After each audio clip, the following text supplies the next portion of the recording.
All right, guys, I'm over here in Milner, the Milner Trapper, and I want to do a video on the traps I use to catch raccoons.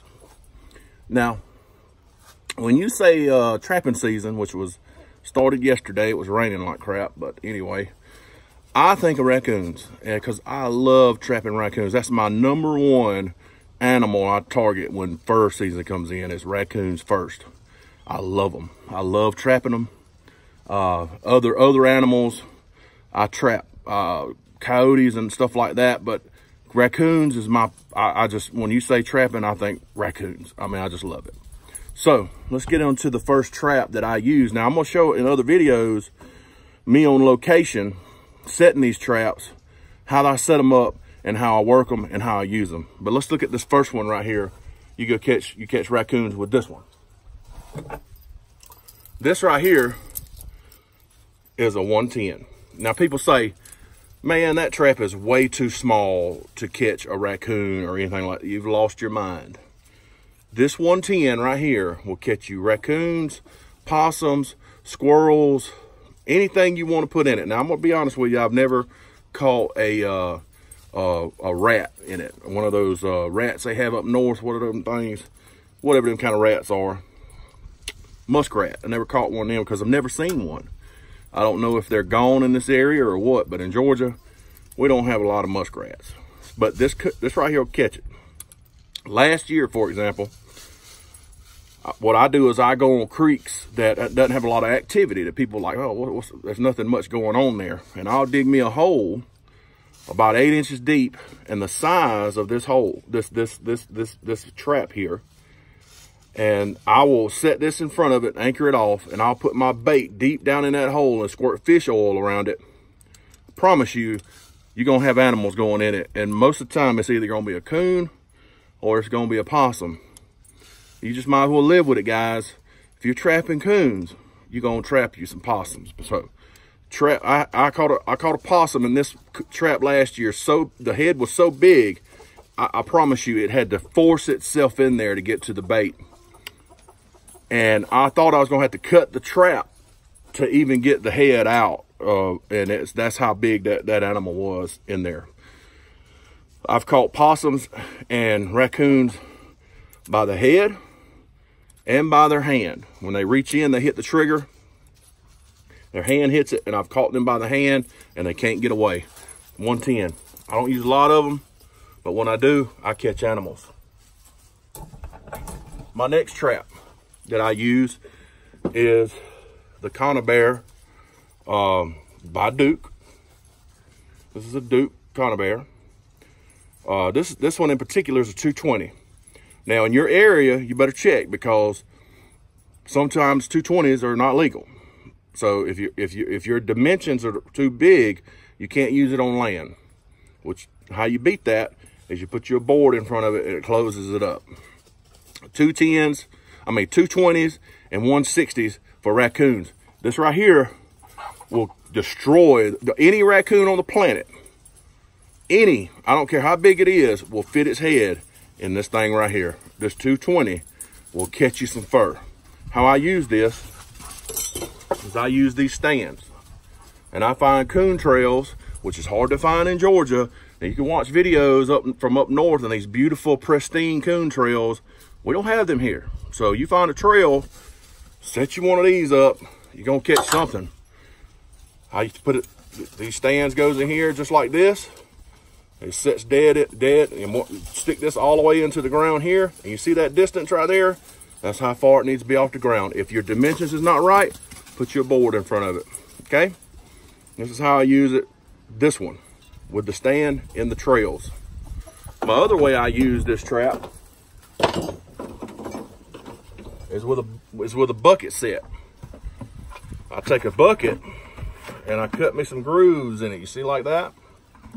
I take this Conibear and I stick it inside here, just like so, just like this.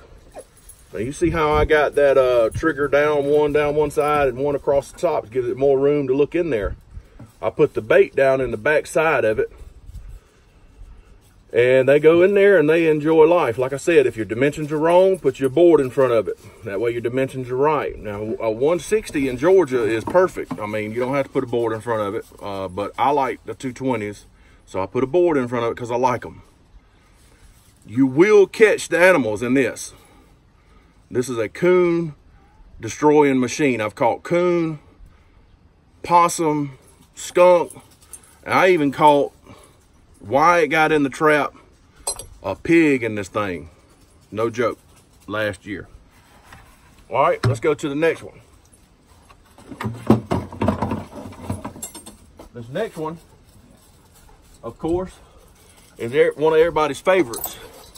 And this is the dog-proof trap. Just went off, did you hear it? The dog-proof trap.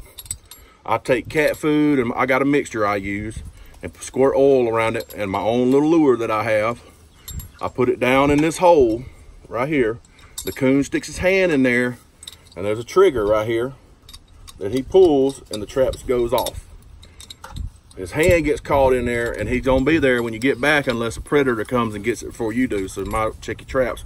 In Georgia, every 24 hours, you got to check your traps. How I anchor these off is I take some wire. This is 7x7 aircraft cable. It's not regular tie wire. That'll wear out. It's got the swivels on it. It still don't matter once it wraps around. Aircraft cable. I make these myself. Make the loop big enough so the trap can go in and wrap around a tree. I make sure when I set in trails, this goes dead in the center of a trail. When I set them trails, I make sure I go to a spot that has a tree right beside it. That's a choke point. And that's how I anchor these right here. It's quick, fast, you get out, you run over, find a trail, bam, you find you a spot, wrap this around, throw your food in it, squirt some juice around it, go on to your next one. Dog proof. I've caught tons with this. Let's go to the next one, which is probably the most valuable one. Is the 110, no, my bad. The 1.5 Duke. Okay, the way I have my pan tension is real loose. Okay, I don't have a lot of tension on it. You dig you a little dirt hole, put this in there. I put a hole about this big against a tree. Now I like to set these against trees a lot, a little bit far out from the tree, because I'll do the same thing. I take this, I wrap it around, and I hook it to a tree. I put this trap down, put a hole against the tree. That's part of my backing, and then I can kind of bracket off just a little bit where it goes in. This is a trap that will catch just about anything out there in Georgia. Last year, this 1.5 Coil Spring Duke, this trap alone, not this one, but this style, I caught possum, raccoon, coyote. I caught a coyote in this thing. I caught a buzzard. I caught a squirrel in this thing. Now, I know that sounds crazy, a buzzard, but yep, I caught a buzzard in this. Probably the #1 go-to trap is this one. The 1.5 Coil Spring. I use Duke, and it's very simple, very fast to put in. I put a little dirt hole behind it. I did put a little hole, I bait it, and I cover it up, and then I go. This is quick and fast. One thing I can tell you about these Duke traps, this right here, you see that?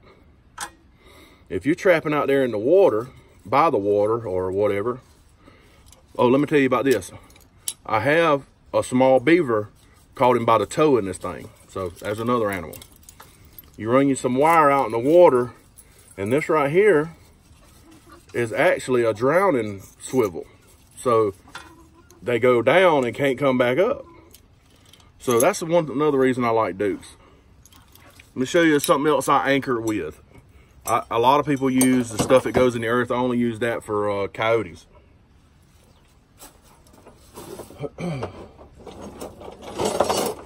I use these stakes right here.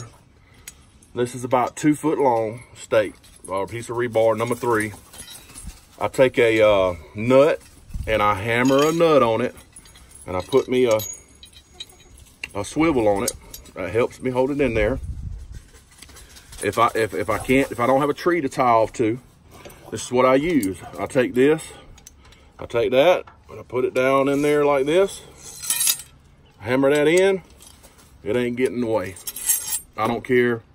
Matter of fact, the coyote that I caught last year on this right here, that's exactly what I had it with, this right here.